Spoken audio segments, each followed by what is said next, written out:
We're here with Eric Claude. He's the Vice President of Product Development for NPR. That's what I consider their core business. He's worked for them for coming up to 35 years. So he's got a lot of experience in all aspects of their business. Mr. Claude graduated from UVA with a degree in mechanical engineering back in 1986. And we'd love to have you tell us a little bit more about yourself and your company. Well, good. So thank you for having me. It's a pleasure to be with you today.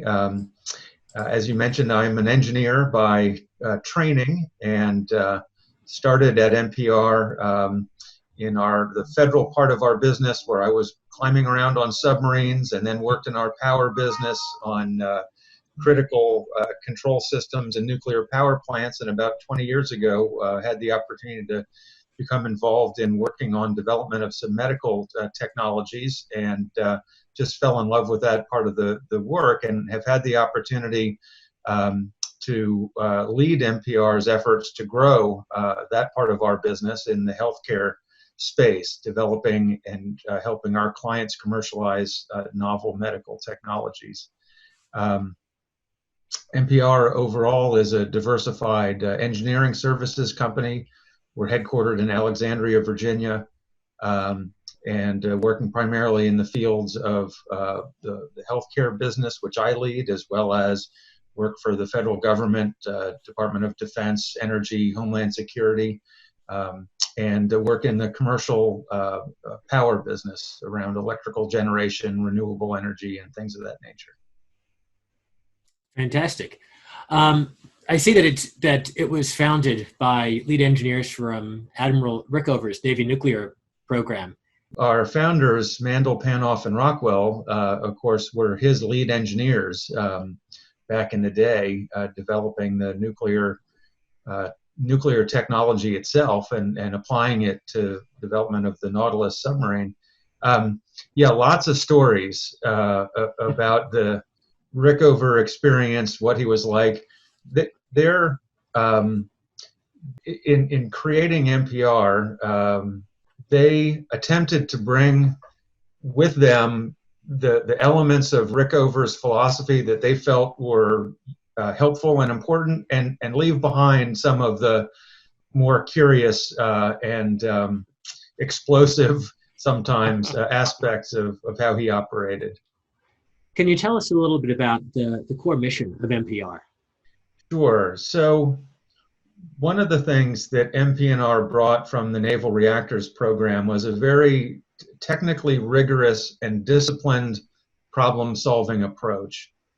And really, our mission is to apply that approach across the various industries in which we work to de-risk development of first-of-a-kind technologies and enable the organizations for whom we work to be successful in accomplishing their goals. So in the federal government space, for example, it's around helping the Department of Energy clean up some of the nuclear weapon sites that we've been working to decontaminate for so many years.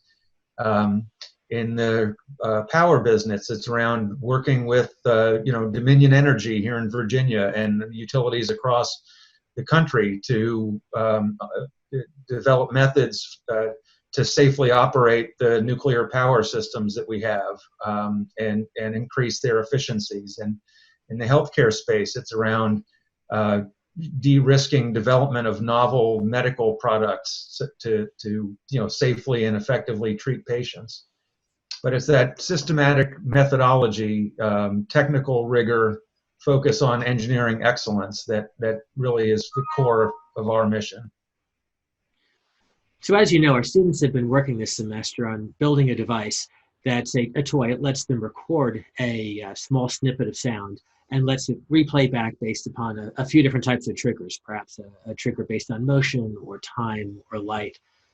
Can you tell us about what a product development division like yours could do to help the students bring their functioning prototype from a prototype model into a mass-produced device? Sure. A lot of what we do in my part of the business starts with a prototype that someone's developed. And the question is, okay, how do we go from here to commercializable product? There's a lot to that. And fundamentally, there's a couple of steps. One is making sure that we clearly understand the market needs and the market requirements, and to just confirm, have we designed the right product to satisfy the need that's out there in the marketplace? So that's step one, is making sure that we've got the right product. The next question then is, okay, what's the best way to make that product? And so that you can sort of imagine that breaking down into a number of constituent pieces. You've got some mechanical elements. Presumably this device sits in some kind of a box there, so there's an enclosure. It's powered somehow via a battery or plugged into a wall, so there's a power system that's got to be designed. You've got circuitry components like speakers and so on and so forth, and all those components and circuitry needs to be sourced. In other words, you've got to figure out where are you going to buy those things, who's going to make them.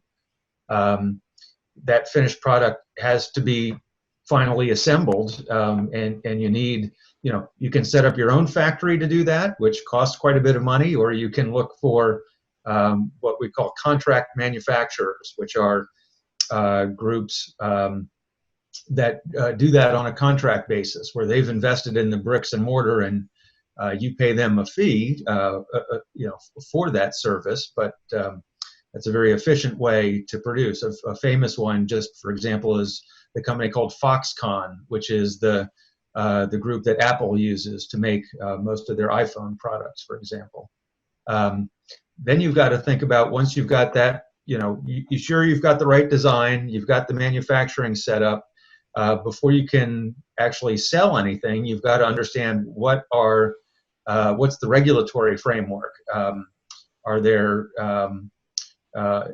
compliance issues that you need to address? You need to have a underwriter's lab, UL, that we're probably all familiar with. They do a lot of product certification testing, where they'll test to make sure if you have a device that plugs into the wall, there are electrical safety requirements, and you need to have your device tested to make sure that it's safe and won't be a fire risk, as an example. So that's a high-level summary, and we can walk through PowerPoint to dive into some more details.